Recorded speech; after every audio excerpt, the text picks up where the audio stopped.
स्वागत है आपका हमारे चैनल पर। मैं हूं आपके साथ शिप्रा सैनी। महाराष्ट्र से बड़ी खबर है, जहां एंटीलिया केस में बड़ी गिरफ्तारी हुई है। एनकाउंटर स्पेशलिस्ट प्रदीप शर्मा को एनआईए ने गिरफ्तार कर लिया है। सचिन वाजे के करीबी हैं प्रदीप शर्मा। इतना ही नहीं, शिवसेना के उद्धव ठाकरे के भी करीबी प्रदीप शर्मा रहे हैं। तो ऐसे में ये बड़ी गिरफ्तारी एंटीलिया विस्फोटक केस में मानी जा रही है। आपको बता दें, एंटीलिया विस्फोटक केस में पूछताछ के लिए एनआईए ने शिवसेना नेता और मुंबई के मशहूर एनकाउंटर स्पेशलिस्ट प्रदीप शर्मा के घर पर छापेमारी की थी। आज सुबह 6:30 बजे एनआईए की एक टीम सीआरपीएफ जवानों के साथ उनके घर पहुंची थी, जहां छापेमारी की गई और उसके बाद प्रदीप शर्मा को हिरासत में लिया गया। फिलहाल उनकी गिरफ्तारी एंटीलिया विस्फोटक केस में हो चुकी है। शिवसेना के लिए बड़ा झटका है, उद्धव ठाकरे सरकार के लिए बड़ा झटका है, क्योंकि कहीं ना कहीं जिस तरीके से एंटीलिया विस्फोटक केस सामने आया, मुकेश अंबानी के घर के बाहर जो स्कॉर्पियो मिली उसमें जिलेटिन की छड़ें बरामद की गई थी और उसमें सचिन वाजे, जो कि मुंबई पुलिस के क्राइम यूनिट के अधिकारी थे, उनकी गिरफ्तारी पहले ही हो चुकी है। वो फिलहाल जेल में बंद है। लेकिन आपको बता दें, कड़ियां लगातार एक के बाद एक इस केस में जुड़ती जा रही हैं और प्रदीप शर्मा ना सिर्फ महाराष्ट्र के एनकाउंटर स्पेशलिस्ट के तौर पर उन्हें जाना जाता है, बल्कि शिवसेना के नेता रहे हैं और सचिन वाजे के सीनियर अधिकारी हैं। यानी अब एनआईए की टीम जो पूछताछ प्रदीप शर्मा से कर रही है, वो यही पता लगाने की कोशिश कर रही है कि क्या प्रदीप शर्मा का सचिन वाजे से संपर्क था एंटीलिया विस्फोटक केस में जो जिलेटिन की छड़ें बरामद की गई थी, कि क्या इसमें कोई जो संपर्क है वो सचिन वाजे के साथ प्रदीप शर्मा का था। यही तमाम सवाल हैं जिसे खोजने की कोशिश फिलहाल एनआईए की टीम कर रही है।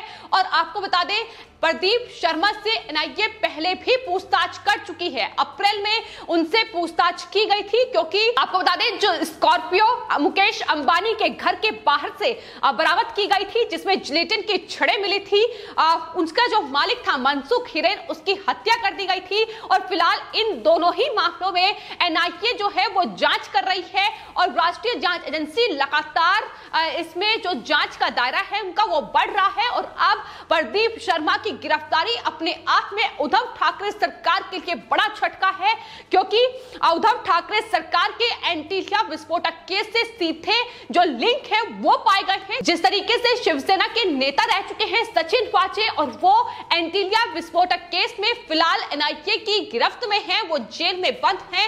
लेकिन उसके बाद प्रदीप शर्मा, जो कि 2019 में शिवसेना के टिकट पर चुनाव लड़े, अब वो भी एनआईए के शिकंजे पर आ चुके हैं। तो ऐसे में अब महाराष्ट्र में शिवसेना की मुश्किलें बढ़ती नजर आ रही हैं। हालांकि आपको बता दें, इस पूरे मामले में जिस तरीके से जांच आगे बढ़ी और ये खुलासा हुआ कि ये पूरा जो कांड था ये वसूली के लिए किया गया था और इसमें महाराष्ट्र के जो गृह मंत्री थे अनिल देशमुख, उन्होंने भी अपने पद से इस्तीफा दे दिया। उनकी जांच भी सीबीआई कर रही है। तो एक मामला नहीं है, बल्कि कहीं ना कहीं इस एंटीलिया विस्फोटक केस से ही कई मामले महाराष्ट्र में जुड़े हुए हैं।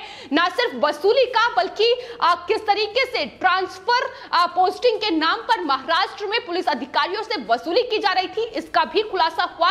और फिलहाल अगर एंटीलिया विस्फोटक केस की बात की जाए तो उसमें मनसुख हिरेन का जो मर्डर हुआ है उसमें भी एनआईए जांच कर रही है। और शक यही है कि प्रदीप शर्मा, जो कि सचिन वाजे के सीनियर थे, उनका हाथ इस पूरे केस में हो सकता है।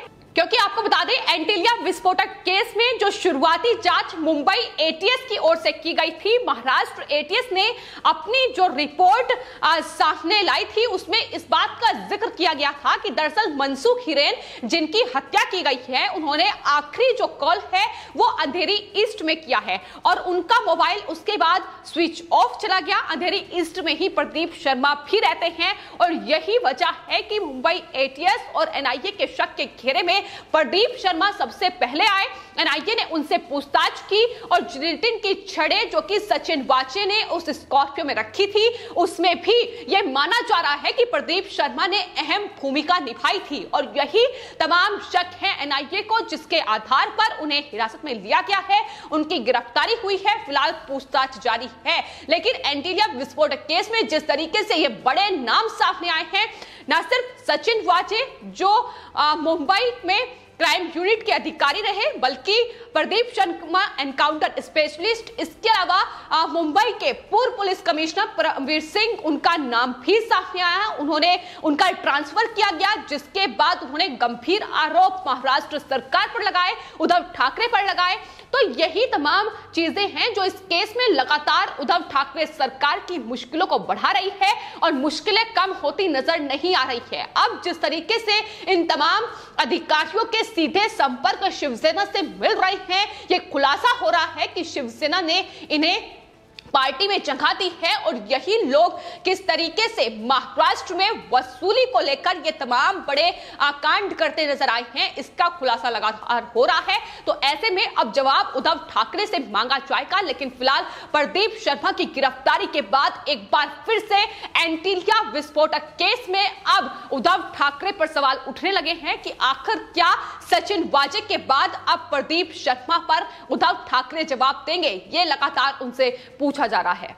आपको बता दें, एंटीलिया विस्फोटक केस में हाल ही में एनआईए ने 2 और आरोपियों को गिरफ्तार किया था, जिसमें संतोष आत्माराम शेलार और आनंद पांडुरंग यादव थे।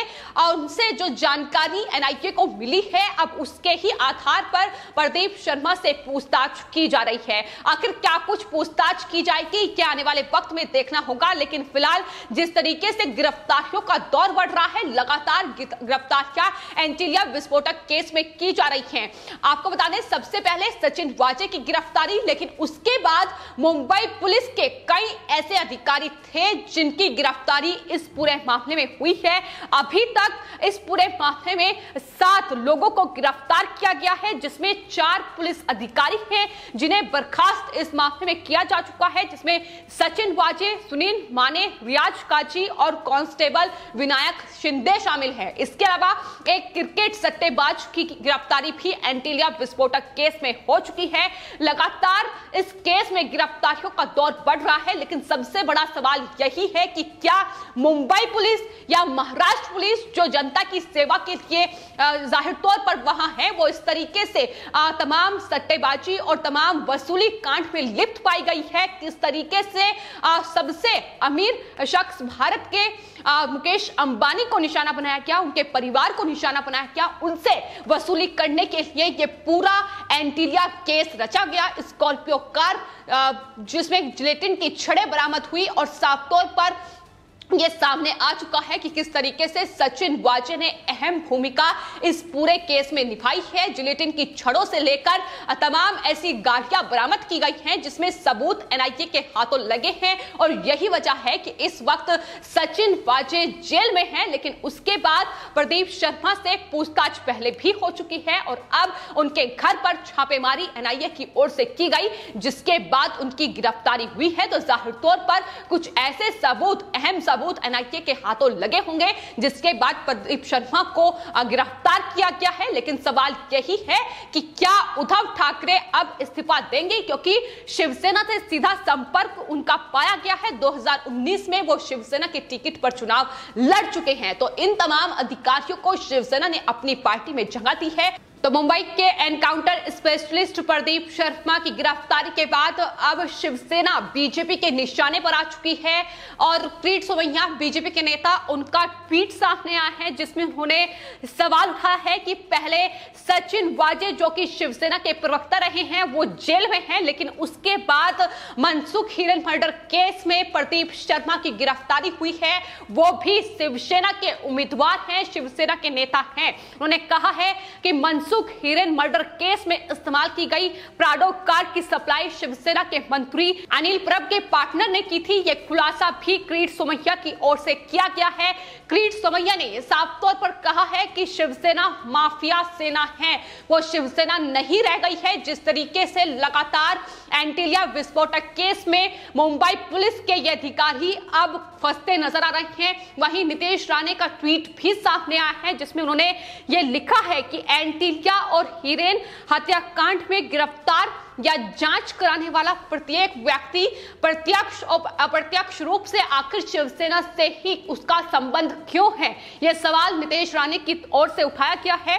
उन्होंने कहा है कि यह संयोग नहीं हो सकता है कि दरअसल इस केस में जिनकी भी गिरफ्तारी हो रही है वो शिवसेना से ही ताल्लुक रख रहा है और हम भी ये सोच रहे हैं कि उनका गॉडफादर कौन है। तो ये सवाल लगातार अब इनमें शिवसेना घिर रही है, लगातार उन पर सवाल पूछे जा रहे हैं। लेकिन आपको बता दें, एनकाउंटर स्पेशलिस्ट है प्रदीप शर्मा, 113 एनकाउंटर अभी तक किए हैं, जिसमें फर्जी एनकाउंटर में वो जेल भी जा चुके हैं।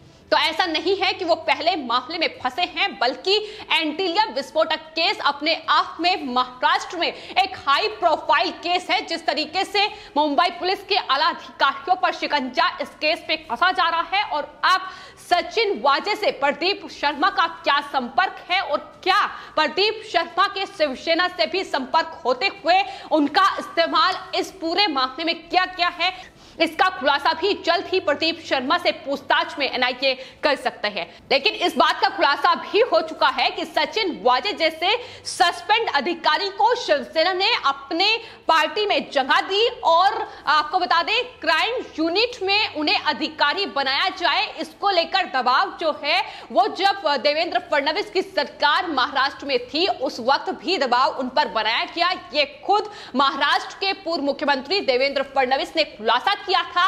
यानी किस तरीके से अपनी पुलिस बनाने की पुरजोर कोशिश शिवसेना की ओर से महाराष्ट्र में की गई ताकि इस वसूली को कहीं ना कहीं किस तरीके से अंजाम दे सके शिवसेना। यही तमाम कोशिशें थी जिसके आधार पर लगातार शिवसेना काम कर रही थी और सचिन वाजे, प्रदीप शर्मा जैसे अधिकारियों को कहीं ना कहीं तवज्जो दी गई और लेकिन यही अधिकारी अब बेनकाब होते नजर आ रहे हैं। मुंबई पुलिस के जो चेहरे एंटीलिया विस्फोटक केस में बेनकाब हुए हैं, जाहिर तौर पर महाराष्ट्र पुलिस पर तमाम सवाल खड़े होते हैं कि इस तरीके से एक अगर मुजरिम के तौर पर पुलिस ही सामने आ जाएगी तो फिर आखिर जनता किससे ये उम्मीद लगाएगी कि वो उनके लिए जांच करेगी या उन्हें इंसाफ दिलाएगी। तो सबसे बड़ा सवाल यही है कि फिलहाल एंटीलिया विस्फोटक केस में सचिन वाजे के बाद अगर प्रदीप शर्मा की गिरफ्तारी हुई है तो शिवसेना इस पर जवाब दे कि क्या शिवसेना के ये जो